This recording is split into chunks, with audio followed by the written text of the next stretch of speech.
Now turn to Section 1. Section 1. You will hear a woman talking to a man about joining a drama club. First, you have some time to look at questions 1 to 6.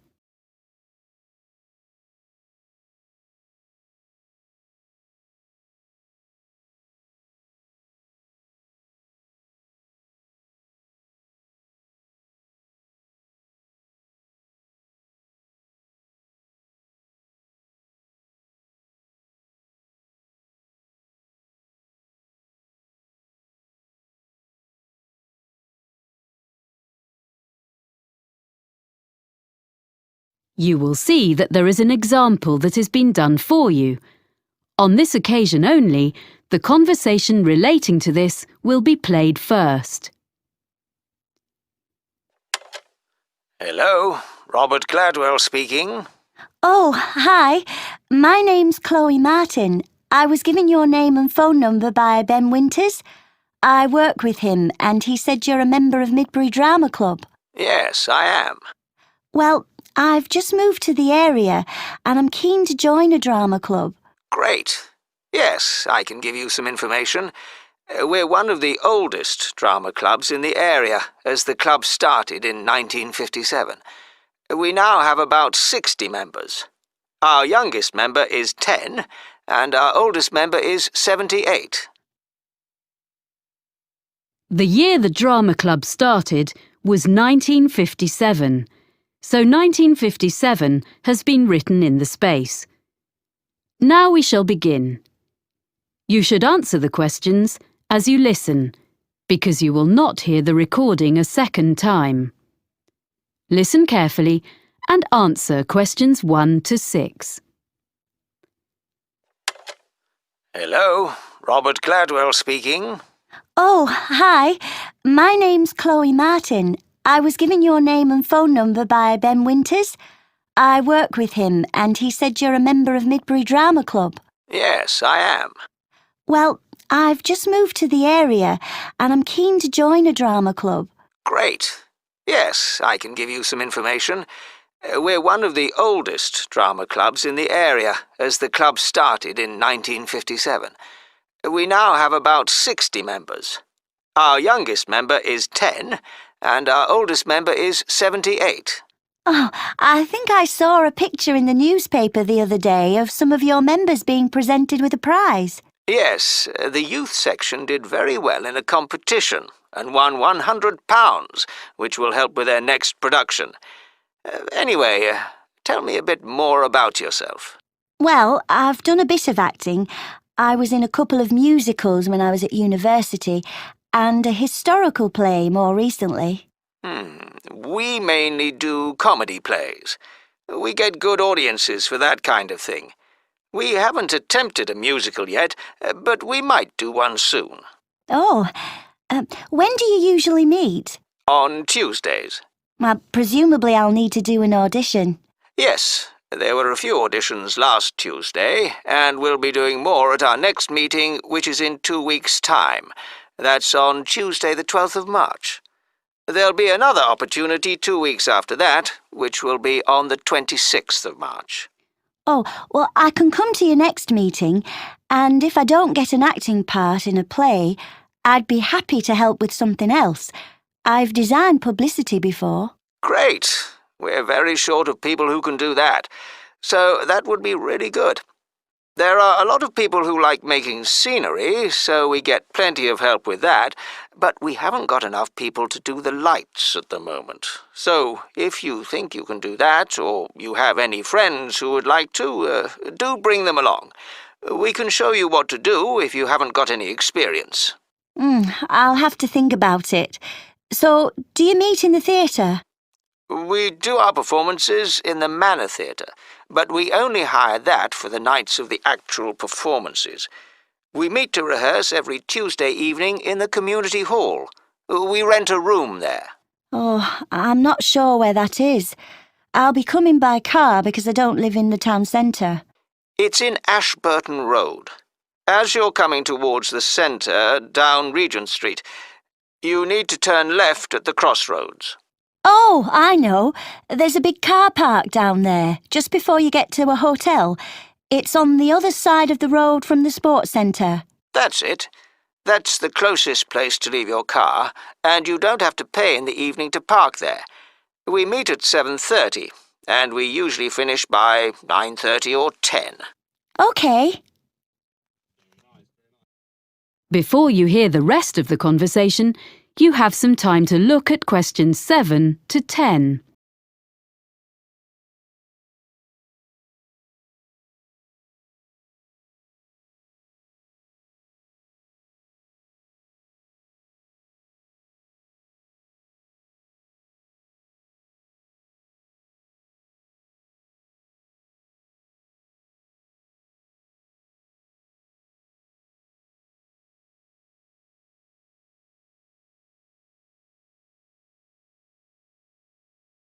Now listen and answer questions 7 to 10. I haven't mentioned that we have to make a charge. Everyone pays a subscription of £180 to be a member for a year. You can pay for the whole year at once, or you can pay £15 every month. It works out the same. There are reductions for retired people and under 18s, but I don't think you come into either category. No, I'm 26. Oh, that fee covers all the costs like photocopying of scripts and producing the posters, but it excludes the costumes for the performances. We ask people to pay for the hire of those themselves. It does mean they look after them properly, as they know they won't get their deposit back otherwise. Can I come along to the next meeting then? Of course. We'd love to see you. And if you want to know more about how we run the auditions or the next play we're doing, why don't you give our secretary a ring? She'll be really pleased to help you. Oh, what's her name? It's Sarah Sawdicott. That's SAWDICOTT.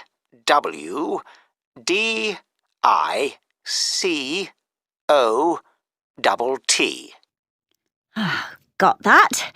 And her phone number? I've only got a mobile number for her. Just a minute. Let me find it.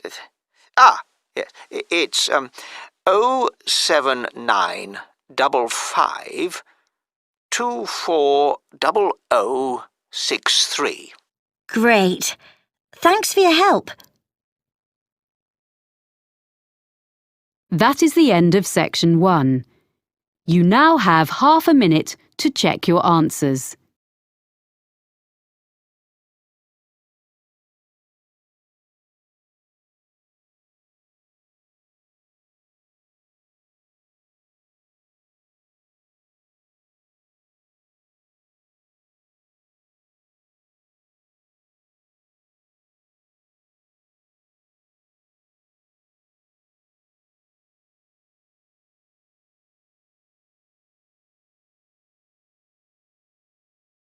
Now turn to Section 2.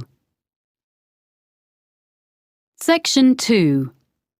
You will hear a radio programme in which a presenter called Jasmine tells her colleague Fergus about a charity. First, you have some time to look at questions 11 to 15.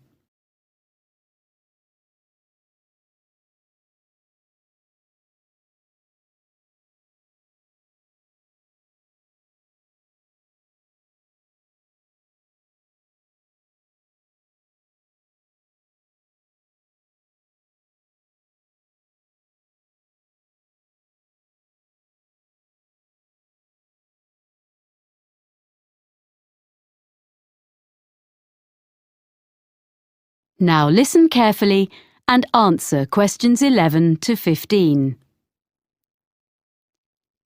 And now here's Jasmine, who's come to tell us about this week's charity. Hi, Fergus. This week, I'm going to talk about Forward Thinking and their plans for the Colville Centre. So, in recent years, people have realised how useful the arts can be within healthcare. The idea behind Forward Thinking is to use the arts to promote well-being. The charity develops projects for people with special needs and health problems, and also delivers training to healthcare professionals in using the arts, as well as supplying them with information and advice.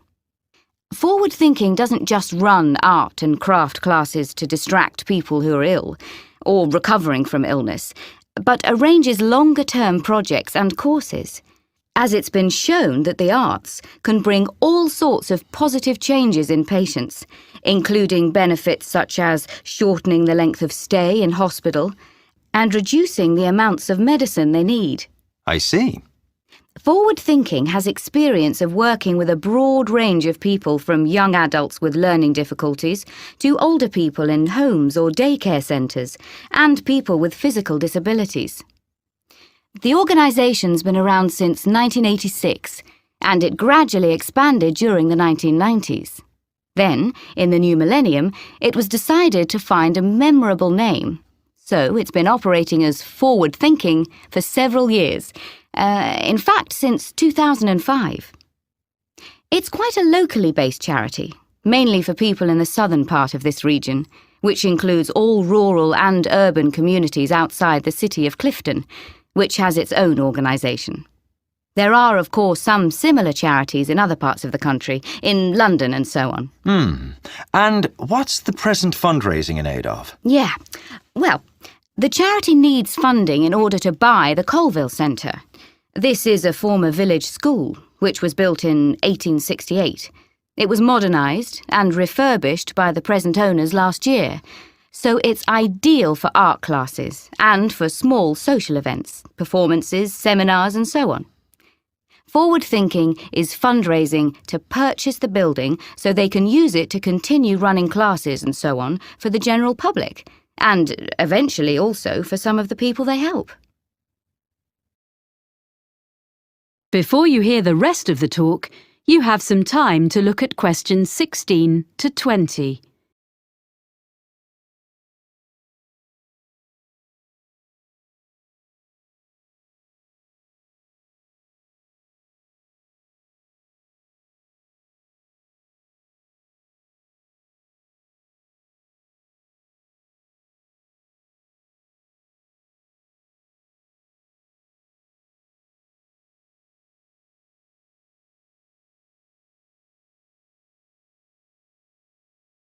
Now listen and answer questions 16 to 20.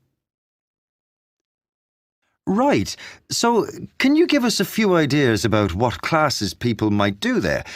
Is it all art classes? Well, there are some very good art classes, but there are lots of other things going on as well. So, for example, there's Learn Salsa with Nina Bellina's team. They say that salsa is an easy dance to learn. It's also an excellent form of exercise, according to Nina. And that class is for both men and women, of course.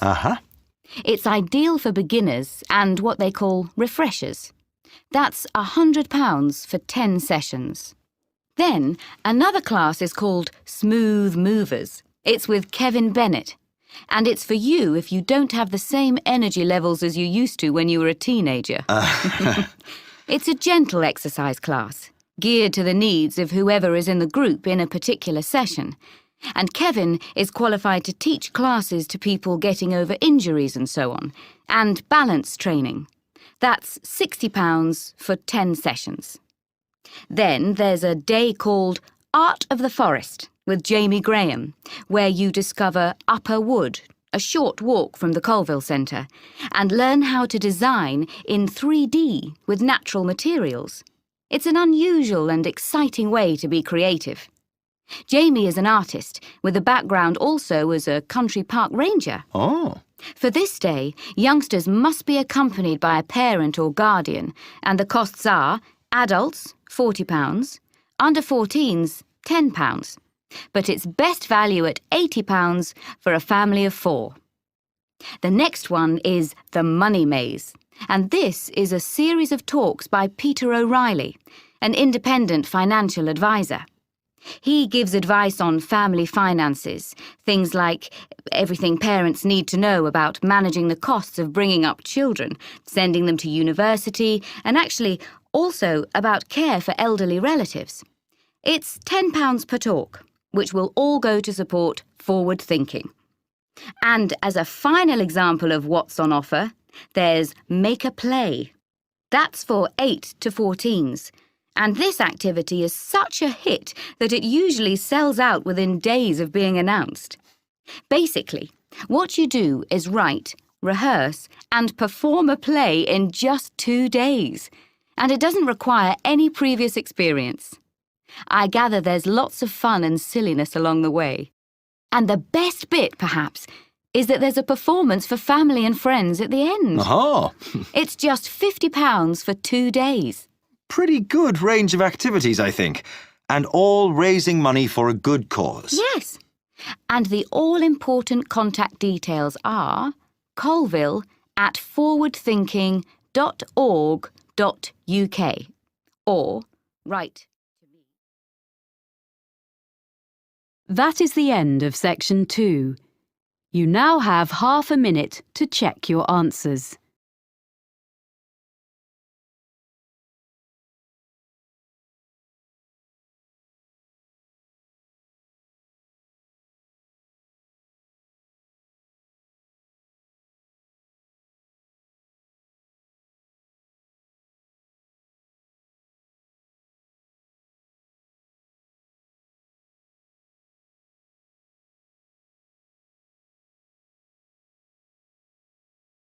Now turn to section 3. Section 3. You will hear 2 students talking to their tutor about a geography trip. First, you have some time to look at questions 21 to 26.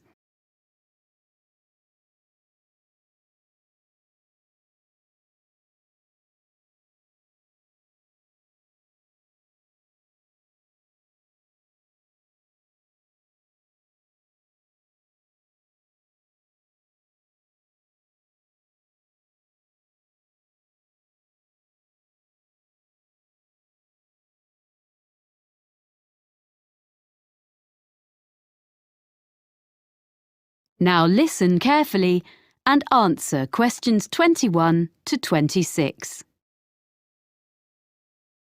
Now, Stefan and Lauren, you worked together on the assignment for your urban geography course, didn't you? Mm-hmm. I know you made a plan of what you were going to do before you went on the field trip. Did you stick to it? More or less. OK. So where did you start? Well, first of all, we selected one area of the city to work in. We decided on the centre. Mm-hmm. And we looked in detail at how it has been developed by doing a survey. Yeah, we did that by walking round and dividing the area into different categories, such as residential, commercial and industrial, so we could record land use. We're going to find some maps from 50 years ago and from 100 years ago so we can look at what has changed. Good. So that gives you a foundation. Then what did you do? I was interested in looking at how polluted the city was. I thought that was too general a topic and would be difficult to check. But Stefan persuaded me and actually it was quite interesting because before we started, we assumed that a lot of the pollution problems would be caused by industry. In fact, most of the industrial development has been on the outskirts. Oh. And most pollution is caused by the traffic which passes through the city centre every day. Right. There are 5 major road junctions around the edge of the city, so we set up equipment to check the air quality on each of those 3 times on one day.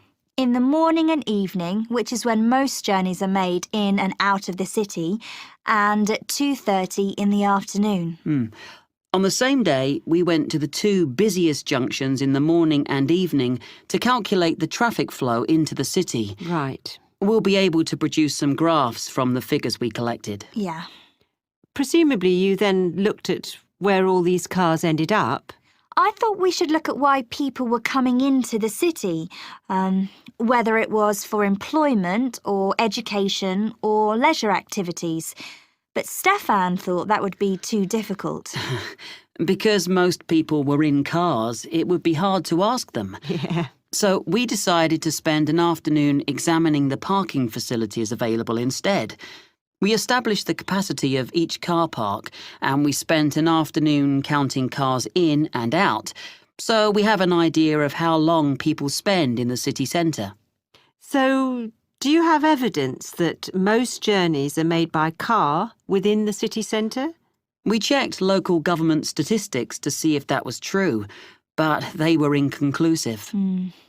Everything is quite close together in the city centre, and there are wide pavements, so you would expect people to walk from one place to another.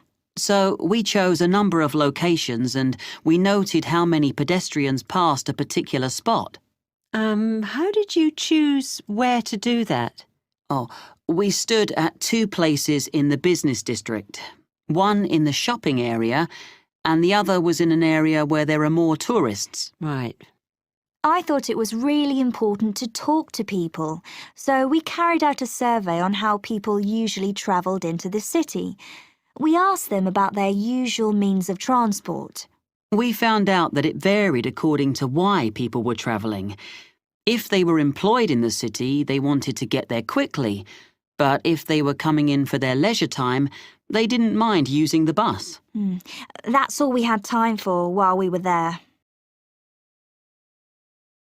Before you hear the rest of the conversation, you have some time to look at questions 27 to 30.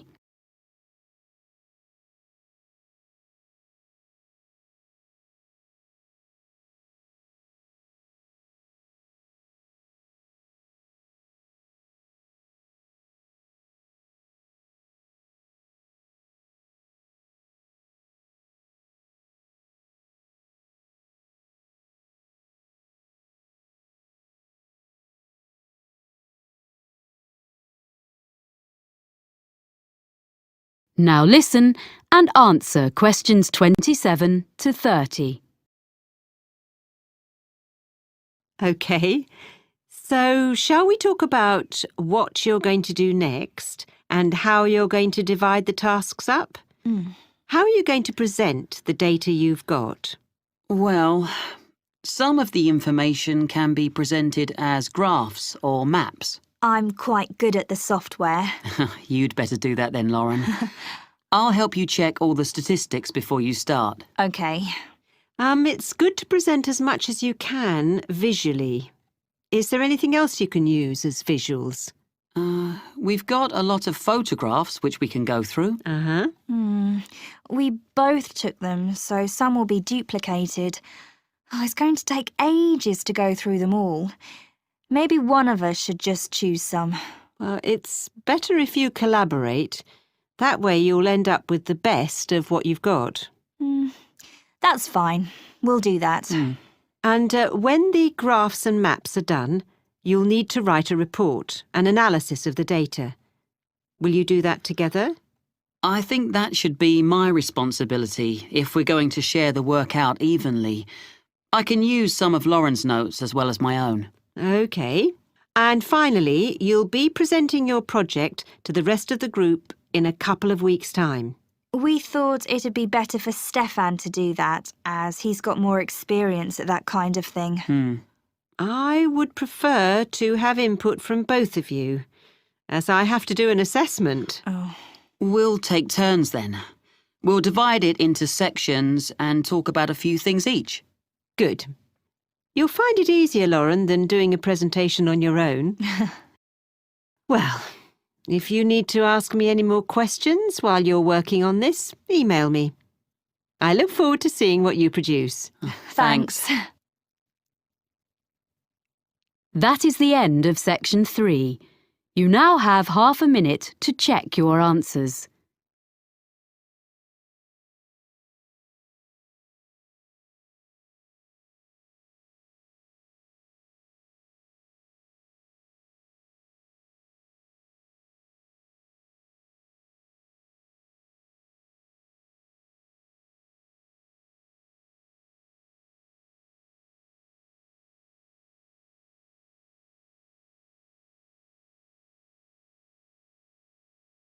Now turn to section 4.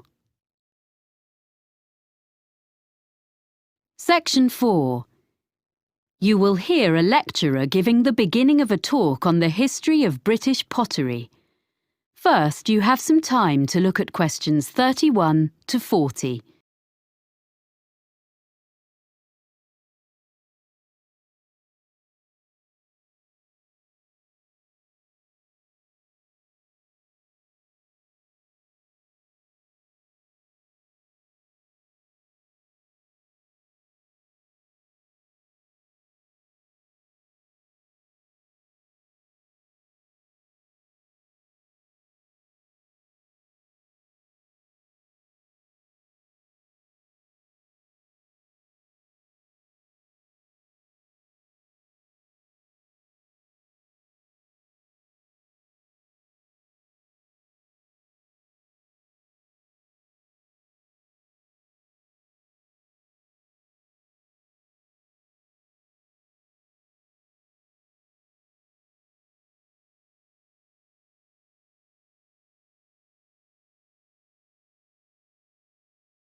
Now listen carefully and answer questions 31 to 40.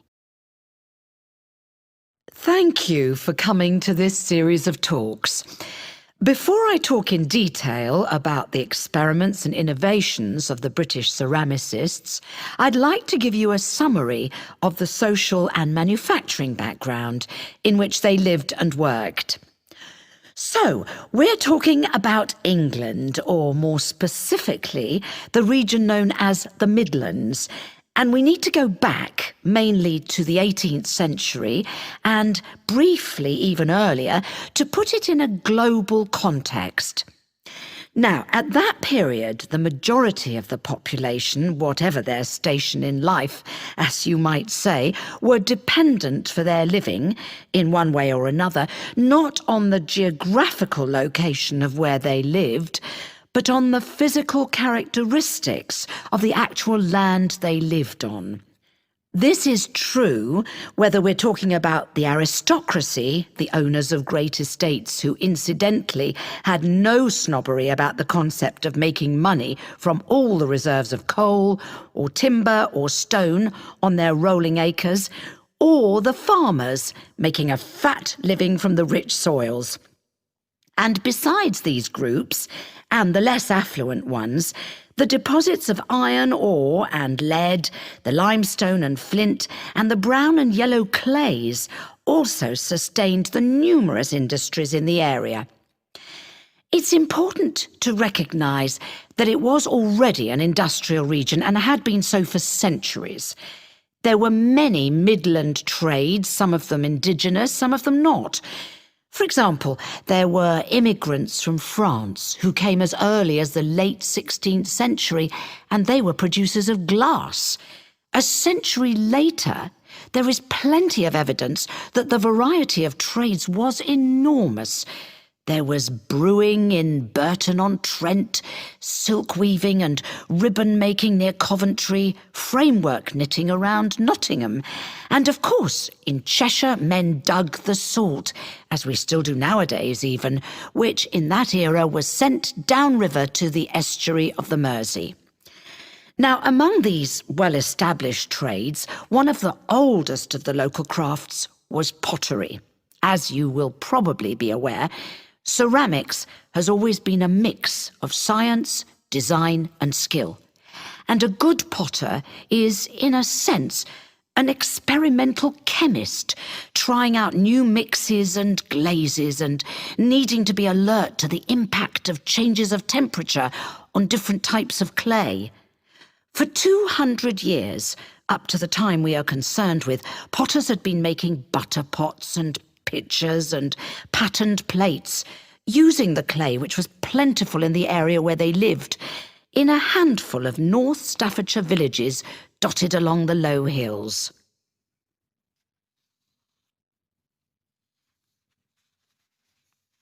Now I want to explain a little about the industrial processes which had preceded the great breakthrough in Germany in 1708. That's when the formula for porcelain was discovered, a secret that had been held in China for 1,000 years. In the Midlands, in England as elsewhere, There had basically been two kinds of pottery. The first is still known as earthenware. Now, this was a bit rough and ready, but it was deservedly popular for several reasons. To start with, it was relatively cheap, so it could be used by most households. This was because it could be made from local clay without any complicated processing or added materials. From the potter's point of view, there was another reason for its cheapness. This was that it could be fired in simple ovens or kilns and at relatively low temperatures, so he didn't have to spend so much money on fuel to achieve the necessary heat. On the other hand, after one firing in the kiln, the problem with earthenware was that it remained porous, so had limited usefulness. So for most purposes, it had to go back in the kiln for a second firing before it became waterproof. And another thing was that it was extremely breakable. I mean, before it had even been sold. I suppose the potter wouldn't have minded so much if people just had to keep coming back for more every